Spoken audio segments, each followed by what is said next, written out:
এই রক্তদান শিবিরে ওই আমাদের কৃষ্ণমঠ অঞ্চলে ওখানে গিয়ে প্রাইমারি স্কুলে গিয়ে আমরা গিয়েছি। তাহলে ও আমাকে খুঁজছে, আমি ফুরফুরায় আছি, তাহলে আমাকে গ্রামে এসে খোঁজ করে দেখুক না যে পাপিয়া কোথায় আছে, আমি তাকে নিতে এসছি কি তুলতে এসছি, আমার বউকে দিয়ে পালিশ করাবো, তবে তো বলবো যে উনি একটা বেটা ছেলে। আমি একটা মহিলা যদি এত চ্যালেঞ্জ করতে পারি, উনি একটা পুরুষে কেন আমাকে করতে পারবে না যে আমি অমুক জায়গায় আছি, তুমি লোক পাঠাচ্ছি, তুমি আসো এখানে। নওশাদ সিদ্দিকীকে প্রশ্ন করা হলে উন্নয়নের বিষয়, উনি বলেছিলেন যে আমি কি উন্নয়ন করেছি সেটা খামে খামে করে বা পাড়ায় পাড়ায় লিখে সেটা মানুষকে দেখিয়ে দেবো যে আমি কি কাজ করেছি 5 বছরে। এটাকে নিয়ে বিরোধীরা কটাক্ষ করছে, বলছে যে খামে খামে ভরে বাড়ি পাঠিয়ে দেবে, খামে করে কি খাবে? এটা কি বলবেন, কি প্রতিক্রিয়া দেবেন? যারা মূর্খ তারা খাবে, যারা শিক্ষিত তারা পড়ে নেবে। আর কি বলবো, যারা শিক্ষিত হবে তারা পড়ে নেবে যে জিনিসটা খামের ভিতরে কি আছে, সেটা খাবার জিনিস নয়। আর যারা মূর্খ খাবে, আর যারা শিক্ষিত তারা বার করে সেটা দেখবে যে কি লেখা আছে, এই 5 বছরে কতটা উন্নয়ন করতে পেরেছে নওশাদ সিদ্দিকী, কতটা টাকা কত জায়গায় খরচ করেছে, সেটা হিসাব দেখিয়ে দেবে। পিকু লো আমাকে খুঁজছে কেন? 500 লোক রেখেছে, আমাকে খোঁজার দরকার নেই। উনি আমার ডেটটা বলে দিক, ঘটপুরি থাকবে কি ভাঙড়ে থাকবে কি সোনপুরে থাকবে, আমাকে পালিশ করবে ওনার বউ দিয়ে। কেন ওনার বউ কি বড় মস্তান হয়ে গেছে নাকি? তুমি আমাকে পালিশ করবে, ঠিক আছে, পালিশের প্রতিক্রিয়া আমি তাকে দিয়ে দেবো। ও আমাকে আগে গায়ে হাত দিক, আমাকে তুলে দিয়ে যাক, তারপরে তো আমি সেটা ভাববো। ও তো ওটা তো ভাইরাল হওয়ার জন্য এটা আমাকে বলছে, 500 লোক লাগিয়ে রেখেছি, তা আমি তো ওকে খুঁজছি কোথায় আছে, সেটা বলে দিক যে আমি অমুক জায়গায় আছি, তুমি আসো, তাহলে আমি সেখানে যাব। বাড়িতে নেই কেন? আমি রফিকুল ইসলামকে দেখে ভয়তে কি ফুরফুরে যাব? কোথাও যাইনি, যাব না, আর আমার যাবার দরকারও নেই, আমি বাড়িতে আছি। উনি ওটা, আমি সেটাই বলছি যে ওনার এটা ভাইরাল হওয়ার জন্য উনি বলছে যে ফুরফুরায় গেছে। কাউকে জিজ্ঞাসা করে এই তো কাছে ফুরফুরায় যদি আমি যাই, তাহলে রবিবারের দিনকে কৃষ্ণমাটি একটা ভাষণ দিয়েছি ইউটিউবে, এতে আপনাদের এই রক্তদান শিবিরে ওই আমাদের কৃষ্ণমঠ অঞ্চলে ওখানে গিয়ে প্রাইমারি স্কুলে গিয়ে আমরা গিয়েছি। তাহলে ও আমাকে খুঁজছে, আমি ফুরফুরায় আছি, তাহলে আমাকে গ্রামে এসে খোঁজ করে দেখুক না যে পাপিয়া কোথায় আছে, আমি তাকে নিতে এসছি কি তুলতে এসছি, আমার বউকে দিয়ে পালিশ করাবো, তবে তো বলবো যে উনি একটা বেটা ছেলে। আমি একটা মহিলা যদি এত চ্যালেঞ্জ করতে পারি, উনি একটা পুরুষে কেন আমাকে করতে পারবে না যে আমি অমুক জায়গায় আছি, তুমি লোক পাঠাচ্ছি, তুমি আসো এখানে। ও পাগলের মতো ভুলভাল বকছে, ওর মাথার ব্রেনটা কাজ হয় না। ওদের সঙ্গে আমাদের কথা না বলাই দরকার, আমাদের মিডিয়ায় না আসারই দরকার। ওসব পাগলদের কথা শুনে আমাদের তো রাজনীতি করলে হবে না।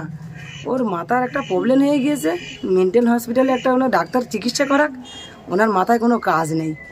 উনি স্টেট ভাঙবে, একবার আমার পিছনে বলছে এই করব সেই করব, তুলে নিয়ে আসবো, ধোলাই করব, আবার এখন বলছে স্টেট ভাঙবো। ঠিক আছে, ভেঙে দেখাক। ওনারা যদি হাত পা দিয়ে ভাঙতে পারে, আর আমরা কি পালে গুটিয়ে হাত গুটিয়ে কি বসে থাকবো ভাবছেন? উনি বলতে চাচ্ছেন যে নওশাদ সিদ্দিকী তার এলাকায় জিতে দেখাক, ভাঙড়ে কেন আসবে, আগে মানে এলাকায় জিতে দেখাক, কি বলবেন? ফুরফুরায় জিতে দেখাক এটাই বলছে। তো অভিষেক কোথায় জিতে আছে? অভিষেকের জায়গায় অভিষেক জিতে আছে তো। শাওনি কোথায়? এটা তো এমপি। ওই সব কথা বলতে গেলে অসুবিধেই লাগে। উনি আগে নওশাদ সিদ্দিকী শুধু বলছে। আচ্ছা, সওগাত কোথায় গেল? সওগাত তো ক্যানিং লোক, তাহলে সেখানে সে ক্যানিং থেকে সে ভাঙড়ে দাপট দেখাচ্ছে।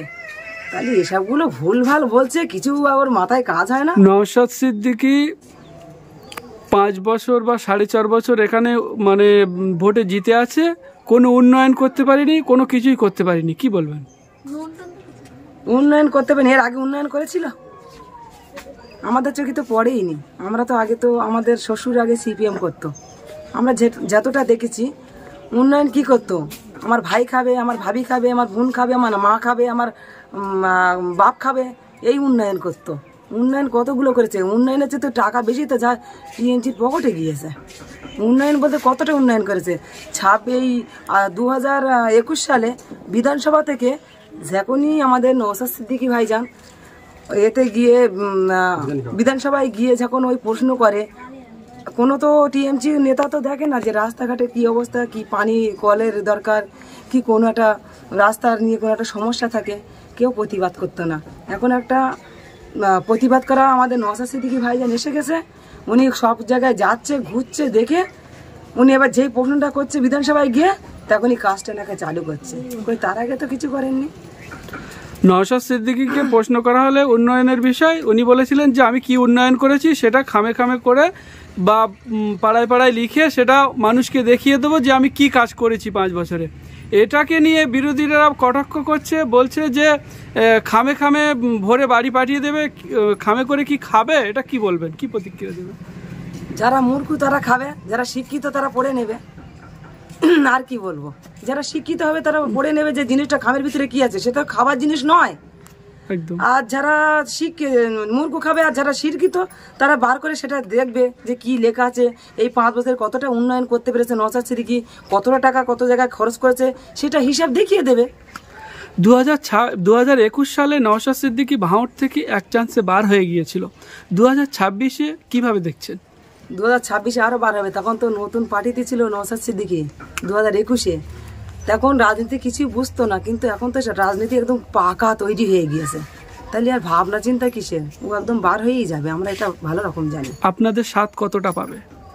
আমাদের সাথে একদম পুরোপুরি 26 এবার মনে হচ্ছে আরো ডবল হবে। বেশ, আপনার পরিচয়টা?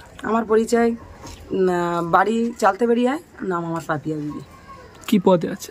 আমি আমার নওশাদ সিদ্দিকী ভাইজান আর কি কিছু পদ বলিনি, কিন্তু মহিলা কর্মী থেকে পুরুষরা দাদারা থেকে ওনারা বলছে যে এটা তোমার ভাঙড়ে নেতৃত্ব, মহিলা নেতৃত্ব তোমাকে দিয়ে রেখেছি, সব জায়গায় কিছু হলে আপনার দায়িত্ব পালন করবেন। বেশ, অসংখ্য ধন্যবাদ।